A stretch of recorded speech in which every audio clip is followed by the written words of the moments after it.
So what is up, YouTube? This is Jeremy from Team Bio, and today, guys, I'm going to be giving you my post January 1st, 2024 Infernoble deck profile.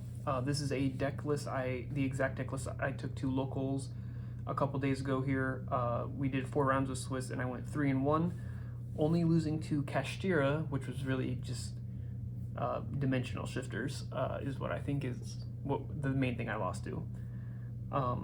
But regardless, I think it performed excellently. It performed exactly how I wanted it to, aside from the dimension shifter instance. It is a 42 card main deck, which is a little more than I wanted to play, but I felt like the other 2 cards were just kind of fun tech choices, primarily mostly from my locals. Anyways, for the Infernobles is 1 Ogier, 1 Malgus, 1 Turpin, 1 Oliver, 2 Renaud. This was a tech choice. 1 Roland, which I will go over in a minute, and then finally 1 Ricardo. Most of this is pretty standard. I know some people are only playing 1 Renaud. I decided to play a Roland in the main as well. This is something you can actually summon off of Angelica. It's something that you can search in the middle of your 1-card combo that I will go over later. You can search in your 1-card combo to trigger Angelica, as opposed to wasting an equip spell on it. And it's just during the end phase a free search, just like if you would hard summon the level 5 sync Roland. So that is it for the Infernoble monsters. For the secondary engine that still makes this a 1-card combo is the Battle and Boxers engine, Uppercutter. Uppercutter is really good, being able to search you the Battle and Boxer Sparer. So in the early renditions of Infernoble, people were playing this maybe as like a one-up for him to search for Sparer to make it like a 1-card combo still. With Isolde being banned, this does still take up that slot, and it gets you there. Excuse me. And then just for extra fire warriors, extenders, or bodies, whatnot, obviously 1 Gearfried. Red Layer is really good. Going second is just a free body that you can equip to, or you can equip Durendal to your opponent's monster, search this, and then special summon more. This is cuttable now that Isolde is banned, but I like it as a one-up still. And then 1 Fireflint Lady, just a good extender, something you can summon off of the Sinful Spoil package that I will go over later. Then obviously for her is the Black Witch. Hand traps. 3 Ash Blossom and Joy Spring, and 3 Ghost Mourner and Moonlit Chill. I am playing this over Infinite Impermanence because in the middle of the combo, or during your opponent's turn even, you have the chance to draw a card, like during either your end phase, depending on how you play it, or during your opponent's turn, the chance to draw a card. Then you don't want to draw Infinite Impermanence, because all that's going to do is just sit in your hand dead for at least 1 turn if you draw it during your end phase or during your opponent's turn, because you have to draw it and then you set it. Where I'd rather have this or even Effect Veiler. I went over this, or went with this over Effect Veiler because of Bestials, and this has like a little burn damage, which is nice for time because you do pay a lot of life in this game, or in this deck. And it being a level 3 tuner can come up to make Barone with the Diabell Star. For the spells though, 1 Rhoda, 3 Heritage of the Chalice, which is pretty much another Rhoda, 3 Noble Arms Museum, searchable by your other Rhoda, Heritage of the Chalice, and searches you more Rhodas. 1 Infernoble Arms Almace, which searches you one of your 2 Durendals. I wanted to play this at 2 because I wanted to maximize without over-maxing my searches off of Museum, since I'm only playing 3 names. I want to be able to resolve 3 in 1 turn if I have to, or if I can, I should say. And Joyce is really nice for the side deck as well, which I will go over later. And then I am still playing 1 Angelica's Angelic Ring, because you can do combos to search this out essentially. And then for non-engine stuff, 2 talents. The deck really has a hard time against Drolls. Obviously we have the 1 called by for that, but getting hit with a Droll or a well-timed Ash can really hurt. So either if you're getting Drolled, being able to look at your opponents and decide how you're going to make your plays around that, looking at your opponent's hand and like adjusting your board to it, or if you're not hit with draw, excuse me, getting those 2 draws off of this can be vital. Next, for the Sinful Spoil engine, obviously Wanted Seeker, and then 1 original Sinful Spoil Snake Eye.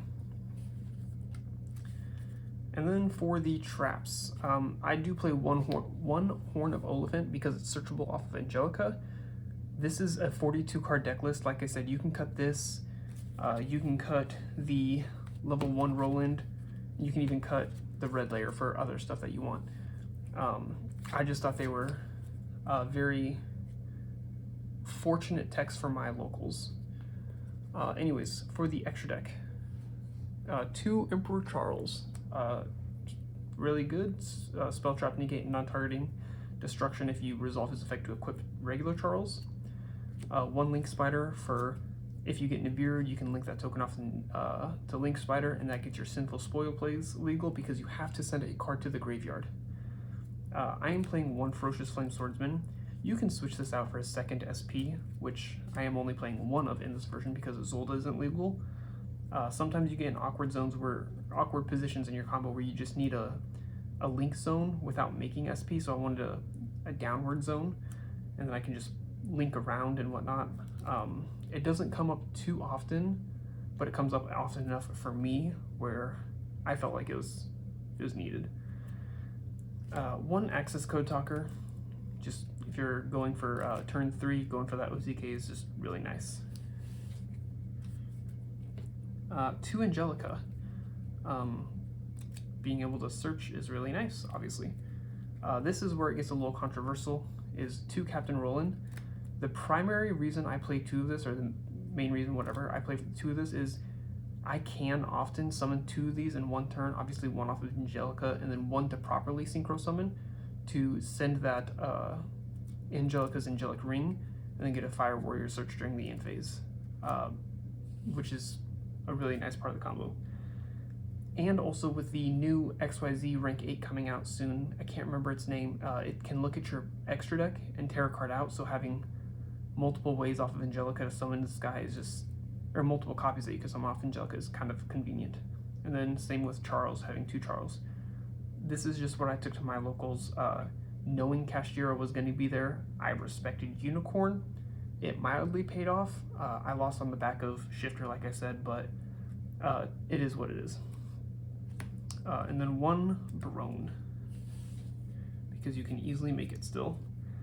And then for the XCs is 1 Battling Boxer Dempsey and 1 Superstar Slayer Typhon Sky Crisis. Obvious cards, really good. And then I will show you guys my extra deck real quick, or my side deck real quick. I did play 3 Nibiru, obviously. Really good card, really strong card. And then 1 Great Shogun Xian. Obviously, I love my 6 Samurai, but this card is still really good, being able to set this up very easily, believe it or not, with the Angelica's Angelic Ring lock makes it to where your opponent can only activate 1 spell. Angelica's Angelic Ring will resolve, and your opponent can't activate another spell. So it's basically like they have to have infinite impermanence and bait out your negations with your link monsters or bust. So it's really good. 3 Phantasme, because I was expecting like more link-based decks, like Vanquish Soul's not really a link-based deck, but their Link 1 being able to, or hitting the Link 1 with this, then they can't target you for destruction with like their Borger, I think it is, has destruction. I'm not sure. But Dragon Link as well. 3 Spooky Dogwood. Again, you pay so much life in this deck that you have to have some sort of like life recursion to try to equalize the game.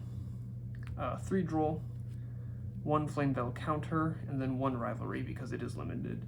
I was previously playing 3 Rivalry, but ban list giveth and takes. However, it does not taketh the Shifter. So that is it for my deck list, guys. If you like this, let me know in the comments, please. Put Infernoble cards at the top. I will be doing combo tutorials on how to properly play this deck. My list specifically, I'm not saying it's the best way to play the deck, it's just how I've been playing it.